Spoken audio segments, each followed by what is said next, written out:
والتفت الساق بالساق إلى ربك يومئذ المساق. بسم الله الرحمن الرحيم. الحمد لله رب العالمين،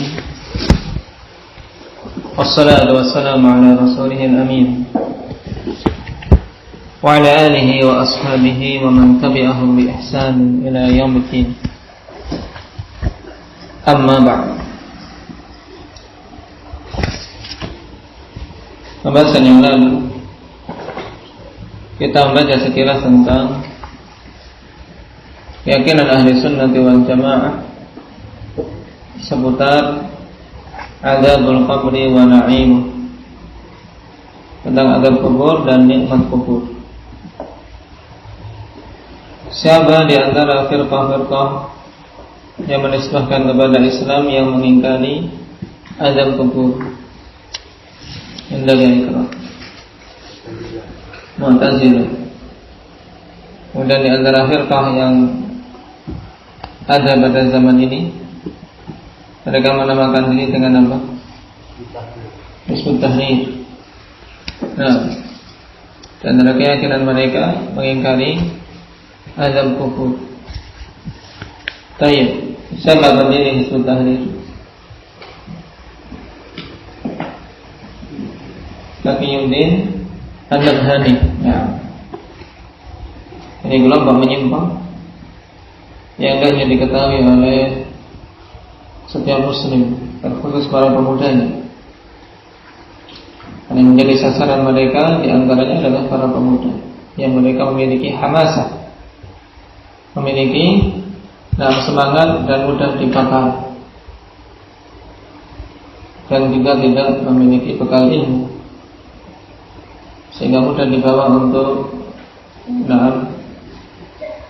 mendukung program-program mereka yang katanya mau mendirikan khilafah Islamiyah.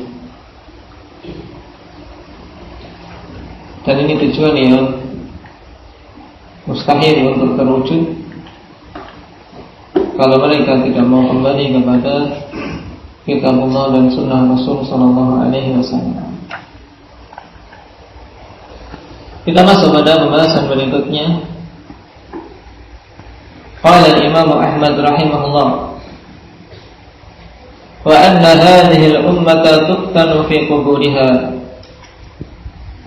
wa tus'alu 'anil iman wal islam wa man rabbuh wa man nabiyyuh wa yatihi munkar wa nakir kaifa syaa Allah azza wa jalla wa kaifa syaa Allah.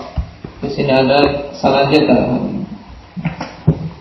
Kaifa syaa Allah azza wa jalla wa kaifa arad. Fal imanu bihi wa tasdiqu bihi. Dan ahli sunnah wal jamaah berkeyakinan bahwasanya umat ini akan diuji di alam kuburnya berhubungan dengan fitnatul qabr. Bahwasanya di sana ada fitnah, ada azab serta nikmat. Fitnatul qabr yaitu ujian berupa pertanyaan-pertanyaan yang diajukan oleh malaikat yang Allah Subhanahu wa taala telah tugasi. Telah tugasi untuk menanyakan seputar man rabbuk wa man nabiyyuk wa man dinuk, yaitu munkar wa nakir. Wa anna hadhil ummah tuftanu fi kuburiha, bahwasanya umat ini akan diuji di kuburnya. Fatus'alu 'anil imani wal islam, dan akan ditanya tentang iman dan Islam. Wa man rabbuk, dan siapa Rabb, siapa Rabbnya akan ditanya. Siapa yang dulu disembah ketika di dunia. Wa man nabiyyun, dan siapa nabi yang dia ikuti. Dan datang kepadanya munkar wa nakir, itu malaikat yang Allah Subhanahu wa taala tugasi untuk mengajukan pertanyaan-pertanyaan tersebut. Allah wa kaifa arad, sebagaimana yang Allah Subhanahu wa taala kehendaki dan inginkan, serta beriman terhadap perkara tersebut dan membenarkannya. Baik. Pada poin ini alhamdulillah Imam Ahmad rahimahullah taala menegaskan bahwasanya di antara hal yang wajib diimani adalah fitnatul qabr. Nah, seandainya ini dikedepankan dari permasalahan adzabul qabr wa na'imuh, ini tentunya lebih ansab, yaitu lebih cocok. Kenapa? Karena fitnatul qabr awal, nah, lebih dahulu daripada azab ataupun nikmat. Qala syarih rahimahullah ta'ala, soal munkar wa nakir thabata fi hadits al-Bara' bin Azib wa ghairi. Pertanyaan dari munkar wa nakir ini sabit dalam hadits Bara' bin Azib dan yang lainnya. Nah, wa anna al-'abda idza mata wa dufina fi qabrihi ya'tihi malakan ahaduhuma yuqalu lahu munkar wal akhar nakir. Dan bahwasanya seorang hamba apabila dia mati dan telah dikubur, di dalam kuburnya maka datang kepadanya dua malaikat, salah satunya dinamakan dengan munkar dan yang lainnya nakir. Dan ini berdasarkan keumuman. Nah, keumuman manusia biasanya dikubur. Bukan berarti kemudian seseorang ketika tidak dikubur tidak akan ditanya. Tetap dia akan ditanya, karena tidak datang dalil tentang mereka yang dikecualikan, yaitu bila dia tidak dikubur, ini tidak ada dalil. Tapi nanti akan kita ketahui golongan-golongan yang Allah Subhanahu wa taala kecualikan, tidak ditanya, dan sebagai bentuk kemuliaan. Wa annahuma yas'alanihi fa yaqulani lahu man rabbuk wa ma dinuk wa ma hadzal rajul alladhi bu'itsa fikum. Dan bahwasanya keduanya itu bertanya kepada si mayit tersebut dan mengatakan kepadanya, siapa Rabbmu, apa agamamu, dan siapa laki-laki yang diutus kepada kalian ini. Fa yaqulul mu'min Allahu rabbi wal islamu dini wa Muhammadun sallallahu alaihi wasallam nabi. Maka seorang mukmin yang mendapatkan kekokohan dari Allah Subhanahu wa taala akan menjawab dengan apa? Jawaban yang kokoh. Allah Rabbi, Allah adalah Rabbku, dan Islam adalah agamaku, serta Muhammad adalah nabi. Ini jawaban yang dituntut. Dan jawaban tersebut alhamdulillah murni tathbit dari Allah Subhanahu wa taala. Sebagaimana Allah Subhanahu wa taala tegaskan, yuthabbitullahu alladziina aamanu bil qawli tsabit. Allah Subhanahu wa taala akan kokohkan orang-orang yang beriman dengan perkataan yang tsabit. Di antaranya yaitu ketika menjawab pertanyaan dua malaikat ini. Sehingga seorang muslim, seandainya keislamannya itu hanya sekedar label saja, di dunia dia tidak betul-betul beribadah pada Allah, tidak beriman sebagaimana yang dituntut, tidak akan mungkin bisa menjawab pertanyaan tersebut. Apalagi sebagaimana yang kemarin-kemarin banyak beredar di media-media sosial berkataan, seorang yang memperolok-olok tentang permasalahan ini, dan dari ketua umum salah satu organisasi besar di negeri kita. Dan dia sudah banyak juga menyakiti kaum muslimin dengan perkataan-perkataan dia. Nama Said Akhil Siraj mengatakan, kalau ditanya man Rabbu, cukup jawab dengan kami ini adalah pengikut Kiai Hasyim Asy'ari. Maksudnya kita warga Nahdiyin, tidak perlu takut dengan munkar dan nakir. Kalau ditanya man Rabbu, cukup menjawab bahwa kita pengikut Kiai Hasyim Asy'ari. Nah, seandainya menjawab dengan perkataan itu Alhamdulillah, maka tidak ada syak bahwasanya apa? Bahwasanya dia mesti akan apa? Akan teradab, karena tidak benar sama sekali jawabannya. Tidak cukup dengan menjawab pertanyaan tersebut, karena yang diikuti pun belum apa? Belum mendapatkan jaminan dia penghuni surga. Nah, yang dituntut adalah menjawab 3 pertanyaan ini dengan benar. Mengimani bahwasanya Allah adalah Rabb-nya, Islam sebagai agama dan Rasul sallallahu alaihi wasallam sebagai Rasul yang dia ikuti.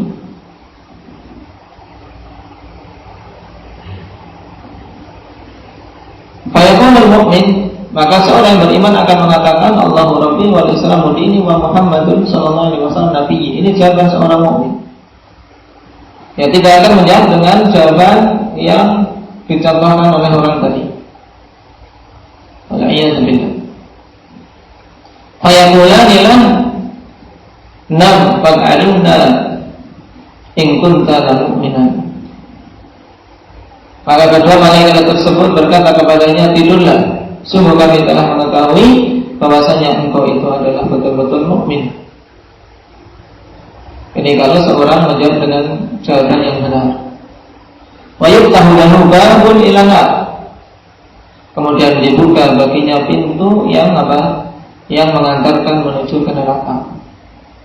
Wa yuqalu lahu hadza manziluka law kunta kafarta.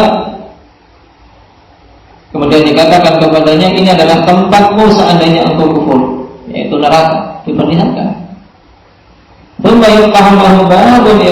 Kemudian dibukakan untuknya pintu yang mengantarkan menuju surga. Wa yuqalu lahu hadza manziluka ghadan ila sya'allah. Inilah tempat tinggalmu kelak. Nah, insyaallah, apabila Allah Subhanahu wa taala kehendaki dengan tegaknya hari kiamat. Sehingga dengan ini alhamdulillah seorang yang meninggal tadi semakin bertambah kebahagiaannya karena selamat dari siksa neraka yang dia lihat dari pintu tersebut, dan semakin berharap untuk segera ditegakkan hari kiamat karena ingin cepat-cepat masuk ke dalam surga Allah Subhanahu wa taala. Fa yaqul rabbi aqimis saa'ah, wahai Rabbku tegakkanlah hari kiamat. Rabbi aqimis saa'ah, wahai Rabbku tegakkanlah hari kiamat. Kenapa? Karena ingin segera masuk ke dalam jannah. Ini orang-orang yang beriman, yang kita semua alhamdulillah berharap untuk bisa mendapatkan kekokohan tersebut dengan keimanan yang ada. Karena Allah Subhanahu wa taala janjikan taufik hanya bagi orang-orang yang beriman. Yuthabbitullahu alladziina aamanu. Nah, syaratnya iman. Yang iman yang benar tentunya apa?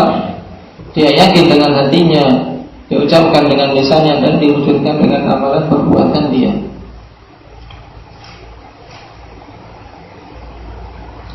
Amal kafir awil munafik fayaqulu ha adri. Ada orang kafir atau orang munafik maka dia akan mengatakan aku tidak tahu. Sami'tu an-nasa yaquluna syai'an faqultu.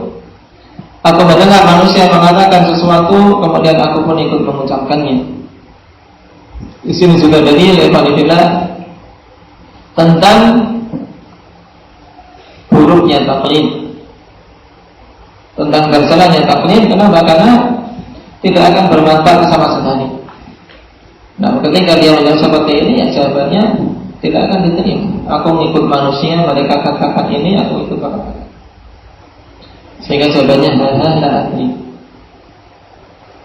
Maka sungguh celaka seandainya seseorang ketika ditanya tentang ketiga perkara tadi di alam barzakh dan mengatakan la adri dikarenakan taklid yang dia lakukan. Tsumma yudraku bi midraqatin law duriba biha jabalun nasara turaba.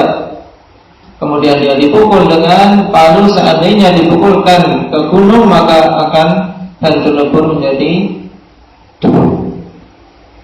Menjadi debu. Fayasihu sayhatan yasma'uha kullu man khalaqallahu illa al-jinn wal ins. Dan Dia berteriak dengan teriakan yang didengar oleh semua makhluk ciptaan Allah kecuali jin dan manusia. Walau sami'a hal jinni awil insi lamata. Dan seandainya jin atau manusia itu mendengar, maka sungguh dia akan mati karena teriakan yang begitu dahsyat. Ini teriakannya saja dengan satu pukulan. Na'udzubillah min dzalik. Wa huwa juz'un min adzabil qabr. Ini adalah juz. Nah, salah satu bagian saja dari azab kubur. Belum azab kubur setelahnya. Wa anhu alaihi min aqdil khas 'ala al-am. Dan pengatapan pada al-kubur al-qadimah diatofkan kepada al-qabr. Ini termasuk dalam pengatapan khas 'ala al-am.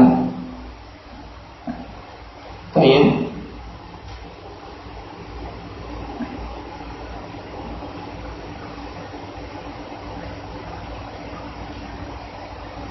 Yang dimaksud oleh syekh yang mana ini? Ya, pada kalimat terakhir ada iskal wa'adbuhu alaihi min adfil khas 'ala al-'am. Karena kalau azabul qabr itu idhofah. Bagaimana telah kita lewati pengidhofahan azab ke kubur berdasarkan apa? Berdasarkan kebiasaan manusia, karena kebanyakannya mereka dikubur. Walaupun seandainya tidak dikubur, dia tetap akan mendapatkan azab atau nikmat kubur.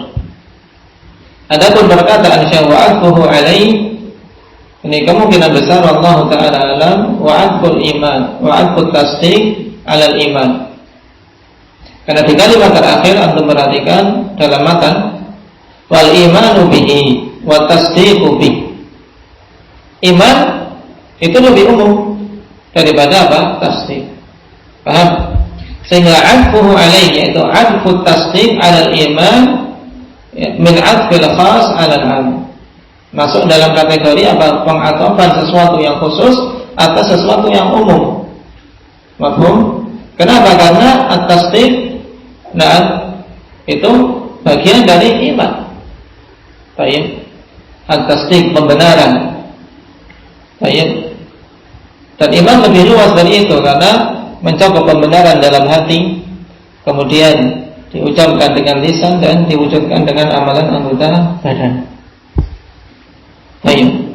Dan apa yang disebutkan oleh Syekh di sini tentang fitnatul qabr adalah makna dari hadis Bara' bin Azib dan hadis-hadis yang lain yang menetapkan tentang hal tersebut. Dan Imam Ahmad rahimahullah ta'ala mengatakan wa anna hadhihi ummah, bahwasanya umat ini akan diuji dalam kuburnya. Isyarat tentang permasalahan ikhwanillah, apakah fitnatul qabr ini khusus untuk umat Muhammad ataukah juga untuk umat-umat yang lainnya. Khilaf di kalangan para ulama, dan yang rajih dalam masalah ini bahwa fitnatul qabr ikhwanillah umum mencakup umat ini dan umat-umat yang lain.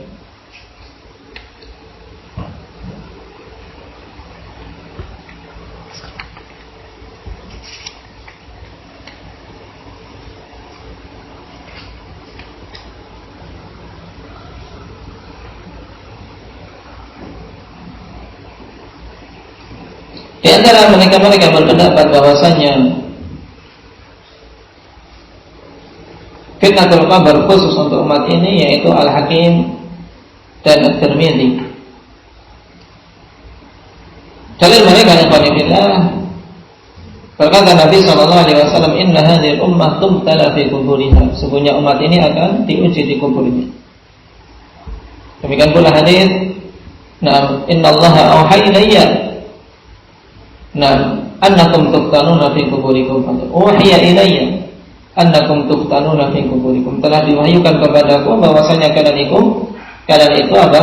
Diuji, akan difitnah di kubur-kubur kalian. Di sini khitab untuk umat Muhammad sallallahu alaihi wasallam.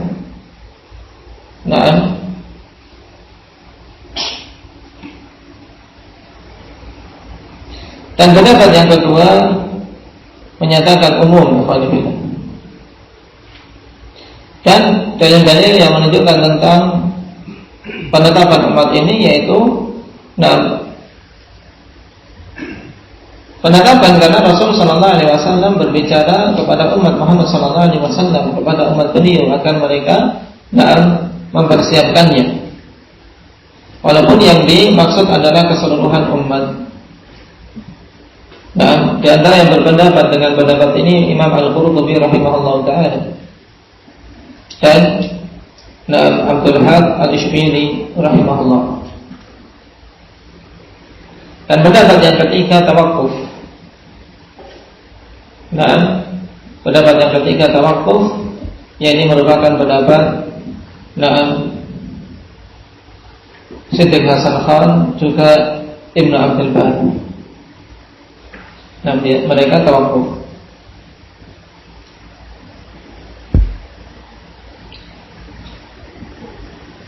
Karena beralasan bahwasannya dalil-dalil yang datang, bahwasannya fitnatul qabr tidak diajukan kecuali pada mukmin atau munafik dan yang menisbahkan diri kepada Islam. Baik. Adapun orang kafir yang betul-betul menentang, mereka bukan termasuk dari deretan yang ditanya karena sudah jelas.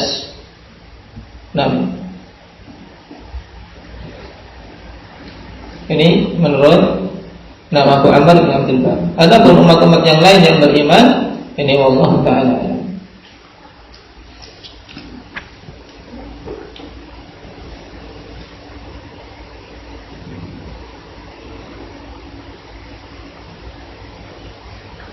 Dan yang lagi adalah masalah ini, bahwasanya fitnah itu umum, mencakup umat ini dan umat yang lain, juga mencakup yang kafir maupun yang muslim. Nah,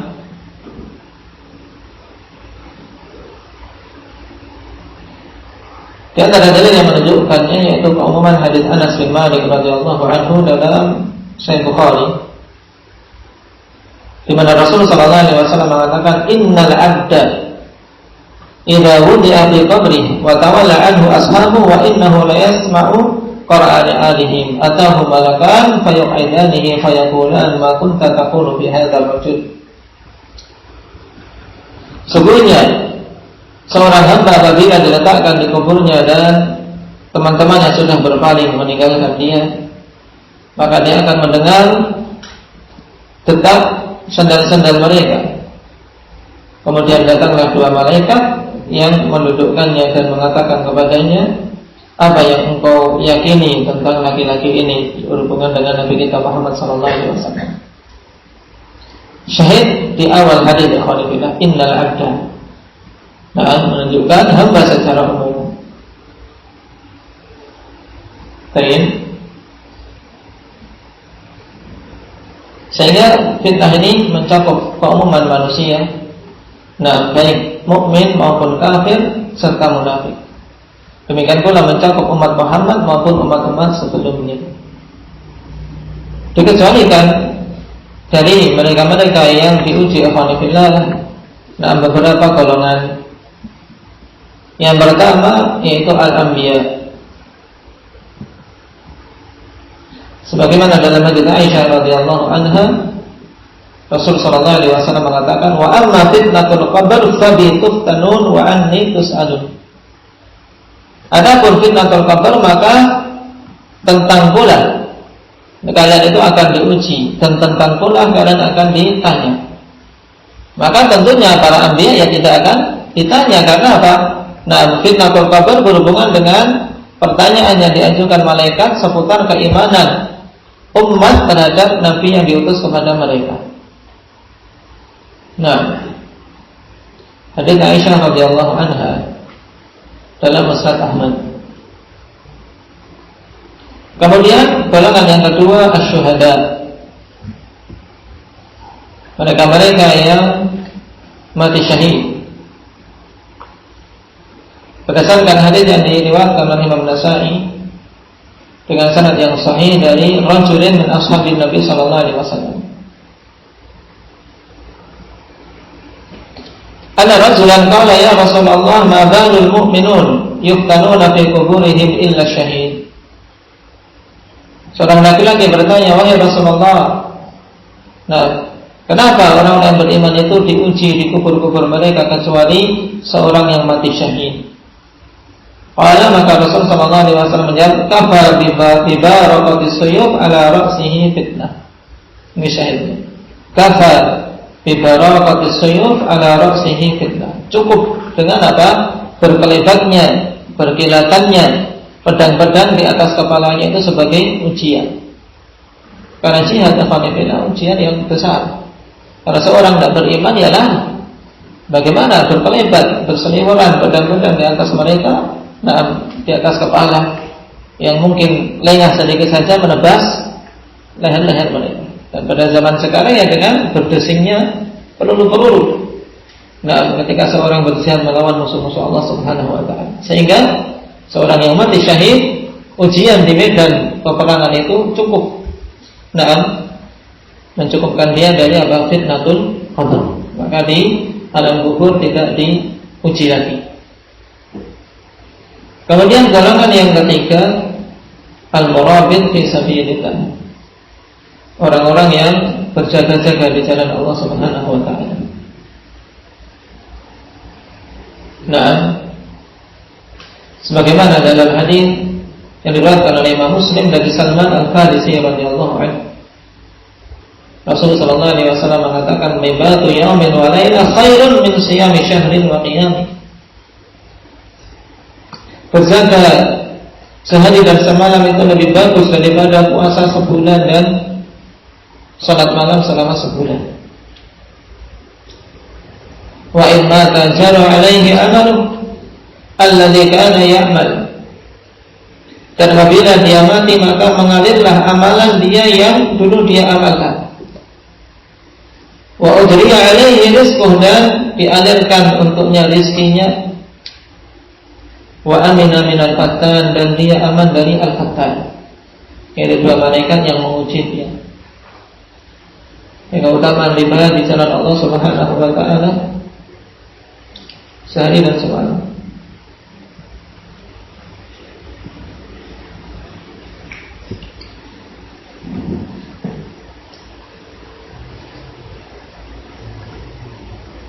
Kemudian juga hadis dari Fadhalah bin Ubayd dari Sunan Abu Dawud dengan sanad yang sahih. Rasul sallallahu alaihi wasallam mengatakan, kullul mayyit yukhtamu ala amalihi ila al-murabit. Semua mayit itu yukhtamu ala amali, akan ditutup ya, sesuai dengan amalannya. Ila al-murabit, kecuali orang yang berjaga-jaga. Fa innahu yanmu lahu amalu, karena sesungguhnya amalan itu akan berkembang, tumbuh ila yaumil qiyamah, sampai pada hari kiamat. Wa yu'manu min fattanil qabr, dan dia aman dari para penguji di dalam kubur. Ini keutamaan yang besar. Ya, sebagian saudara-saudara kita yang meninggal dalam ribat, rahimahumullah ta'ala, wa nasallallahu azza wa jalla at-tabat. Ini tiga golongan yang datang nas: al-anbiya, wasyuhada, dan al-murabitun fi sabilillah. Kemudian para ulama menyebutkan yang keempat, yaitu as-siddiqun. Walaupun tidak ada nas, tapi mereka menyebutkan dikarenakan apa? Dikarenakan derajat as-siddiqun lebih utama daripada derajat syuhada. Berdasarkan qiyas aulawi. Tapi kita tidak bisa kemudian mengitsbat secara yakin. Yang kita bisa mengitsbat secara yakin adalah tiga golongan ini: al-anbiya, wasyuhada, wal murabitun. Karena mereka-mereka yang datang nas akan selamat dari fitnatul qabr. Dan kita alhamdulillah tentunya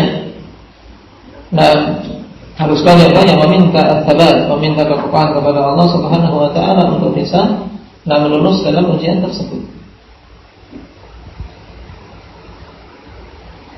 Dan sebagai pelengkap, sebelum fitnatul qabr di sana ada kejadian yang juga dialami oleh mereka-mereka yang pertama kali, atau mereka-mereka yang baru saja mati dan dikubur, yaitu yang dikenal dengan dhammatul qabr. Dhammatul qabr yaitu himpitan kubur. Dan himpitan kubur ini dialami oleh orang yang beriman maupun orang yang kafir apalagi. Baik.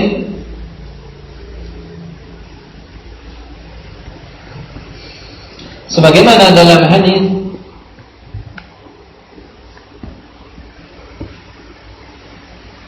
Aisyah radhiyallahu anha yang dikeluarkan oleh Ibnu Hibban dengan sanad yang sahih. Lil qabri dhaghtatun law naja minha ahadun la naja Sa'd bin Mu'adz.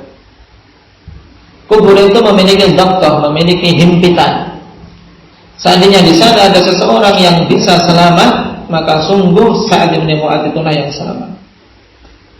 Tapi Sa'd bin Mu'adz tetap juga mendapatkan himpitan kubur walaupun setelah itu dibebaskan. Dan ini himpitan yang menimpa kaum muslimin. Orang yang beriman tetap akan dihimpit, tapi setelah itu dilepas. Berbeda dengan himpitan yang menimpa orang-orang kafir. Dan dikecualikan dari mereka-mereka ini yaitu para anbiya, sebagaimana ditegaskan oleh As-Safarini rahimahullah. Wa amal anbiya fala na'lamu anna lahum fil quburi dhammah. Adapun para anbiya, maka kami tidak mengetahui bahwasanya mereka itu mengalami himpitan di dalam kubur. Dan diterangkan oleh para ulama, kenapa orang-orang yang beriman juga mendapatkan himpitan di awal pertama kali dimasukkan ke kubur mereka, kemudian setelah itu dilepaskan. Dijawab oleh Al-Hakim At-Tirmidzi rahimahullah, sebab hadhihi dhaghthah anna ma min ahadin illa waqad alamma bi khati'atin ma. Dan ini kita yakin, apalagi kita yang banyak sekali dosa-dosa dan kesalahan. Karena tidak ada seorang pun kecuali dia telah melakukan suatu kesalahan, melakukan dosa. Maka apabila dia orang yang saleh, himpitan itu sebagai apa? Balasan untuk menggugurkan kesalahan-kesalahan tersebut. Oleh karena itulah orang semulia Sa'd bin Mu'adz, Rasulullah sallallahu alaihi wasallam tegaskan tadi, qaddumma dhammatan thumma furija anhu, telah dihimpit dengan satu himpitan kemudian dilepaskan. Yang dikenal dengan dhammatul qabr. Dan hadis tentang dhammatul qabr banyak berhubungan dengan kisah Sa'd bin Mu'adz radhiyallahu anhu. Datang dari Jabir bin Abdullah juga dalam Musnad Ahmad, juga dari Ibnu Umar dalam Sunan Nasa'i. Barakallahu fikum. Naktafi bihadza, subhanallahi wa bihamdihi.